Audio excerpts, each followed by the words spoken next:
फरमाते हैं कि मैं ना मजदूर लेने गया, बगदाद के चौक में मजदूर बैठे होते थे, तो मेरी उन मजदूरों में से ना एक नौजवान बच्चे पे नजर पड़ी। बड़ा कमजोर सा वजूद था, लेकिन चेहरे पर इबादत का निशान था। माथा बताता था कि नमाज का बड़ा ख्याल रखता है। मैं उसके करीब गया।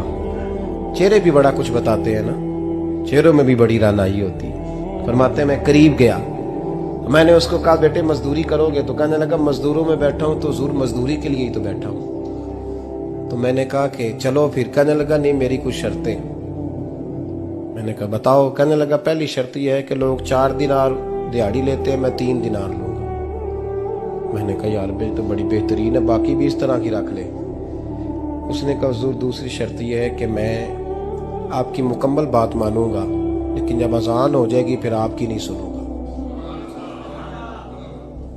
तीसरी बात उसने ये की कि हुजूर मैं आपके घर में काम करूंगा पर आपके किसी सवाल का जवाब नहीं दूंगा। कहते मैंने कहा यार तू बड़ा अजीब है, शर्तें तो मालिकों की होती हैं। कहने लगा जी बहरहाल मैं शर्तें लगा के जाता हूं। फरमाते हैं मैं उसे घर ले आया, काम मैंने उसको बताया, तो जो काम मजदूर सारे दिन में करता है ना उसने 2 घंटे में ही कर दिया। हमारे मजदूर सिगरेट पीने में भी तो आधा घंटा लगाते हैं, वो चाय पीने जाए तो पौना घंटा वहां। उनको भी तो ध्यानदारी करनी चाहिए कि नहीं करनी चाहिए? ने मुआहदा किया है ना जी, तो पूरा उतरना चाहिए ना। कहते 2 घंटे में। अब काम जब बंदा शुरू कराता है तो काम और निकल आता है। कहते काम मैंने उसको और बता दिया, वो करने लगा। उसने मिट्टी निकाल के रखी थी बाहर रास्ते में, तो अजान हो गई जोर की। उसने वहीं कुदाल छोड़ी कही और चलने लगा। तो मेरा बेटा कहने लगा इसको जरा बराबर कर दो। कहने लगा चुप कर जा, तेरे बाप से बात हुई थी, जब अजान होती है तो मैं किसी और की नहीं सुनता, सिर्फ अल्लाह रसूल की सुनता हूं। कहते हो मस्जिद चला गया, नमाज पढ़ के आया तो दोपहर का वक्त था। मेरी बीबी कहने लगी इसको को खाना खा ले। कहते हमने कहा खाना खा लो, तो कहने लगा मैंने रोजा रखा हुआ, रमजान भी नहीं था, नफली रोजा रखा हुआ। फरमाते हैं शाम हुई, मैंने 3 दिनार दिए, तो मैंने कहा तेरा नाम क्या है? कहने लगा मैंने आपसे कहा था मैं किसी सवाल का जवाब नहीं दूंगा। तो वो चला गया। अगले दिन मैं फिर लेने गया उसे, काम कुछ और निकल आए, तो लोगों ने बताया वो सिर्फ हफ्ते वाले दिन आता है। मैंने कहा क्यों? कहने लगे जी वो कहता है मेरा हफ्ते का खर्चा 3 दिनार है, जब 3 दिनार कमा लेता हूं तो बाकी सारा टाइम अल्लाह रसूल की जिक्र में गुजार दिया करता हूं।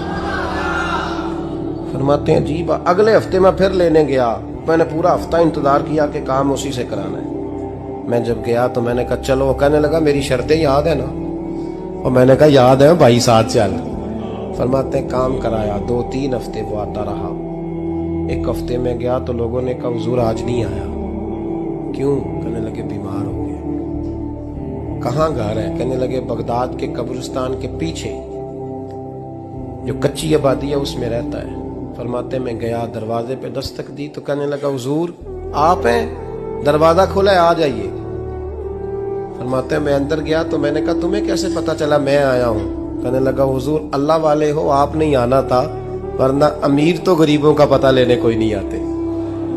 कहते मैं करीब गया तो कहने लगा मैं आपका इंतजार कर रहा था, तेज बुखार है, तप रहा। जेब से कुछ पैसे निकाले, कहने लगा ये पैसे रखने। एक अंगूठी निकाली,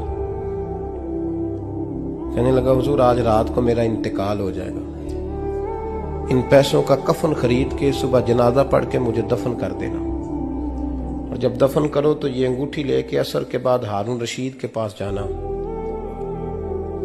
आप उसे कहना मैंने मिलना है, पर वो आपको टाइम नहीं देगा। आप उसको आवाज दीजिएगा कि तेरी एक अमानत है मेरे पास, फिर वो आपसे मिलेगा तो अंगूठी दे दे, फिर आप मेरी तरफ से फारिग हैं। हजरत फरमाने लगे तेरा नाम? और कहने लगा हुजूर वक्त थोड़ा है, आज रात मैंने जाना है, बड़ी लंबी माफी मांगनी है रब करीम से, अगर मुनासिब समझे तो मुझे अपने रब से तन्हाई कर देने। फरमाते हैं मैं आ गया, पर उसकी बातों ने मुझे सारी रात सोने नहीं दिया। फरमाते हैं सुबह बड़ी मुश्किल से सूरज निकला, मैं गया दरवाजे पे हाथ रखा तो दरवाजा खुला हुआ था। अंदर दाखिल हुआ तो खुशबुएं मेरा इस्तकबाल कर रही थी। जब चेहरे से कपड़ा हटाया तो उसका तो इंतकाल हो चुका। इंतकाल हो चुका है, ऐसे है जैसे किसी का दीदार करके सोया। कहते मैं तो 2 आदमी ले गया था जनाजे पे, पर पता नहीं दुनिया किधर किधर से आई, कहां कहां से। अखां जदों मीटियां जमाना मैनू रोवेगा, अपना ते अपना बेगाना मैनू रोवेगा।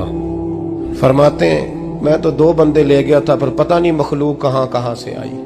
जनाजा पड़ा, दफन किया।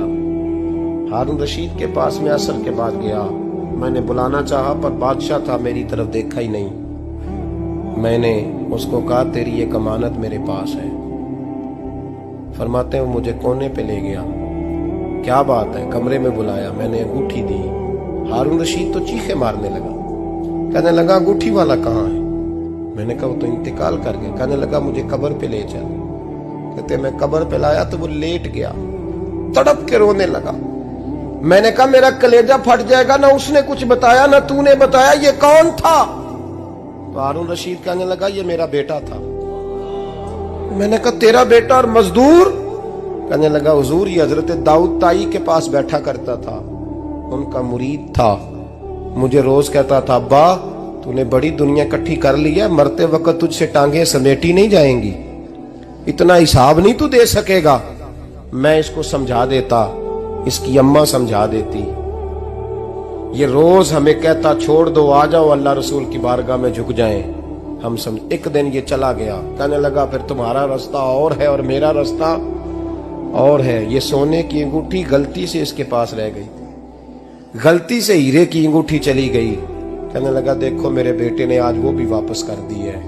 फिर तड़प के कहने लगा हारून रशीद था तो ये मेरा बेटा, पर मेरा मुर्शद निकला, मेरा पीर निकला। भाई जिंदगी तो बड़ी थोड़ी है ना। बाबा साहब ने कहा था उठ फरीदा सुते आ, और दाढ़ी आ गया ही पूर, अग्गा नेड़े आ गया, पिछा रह गया ही दूर। उठ फरीदा सुते आ, खलकत वेखन जा, मते कोई मिल जाई बख्शिया ते तू ही बख्शिया जा।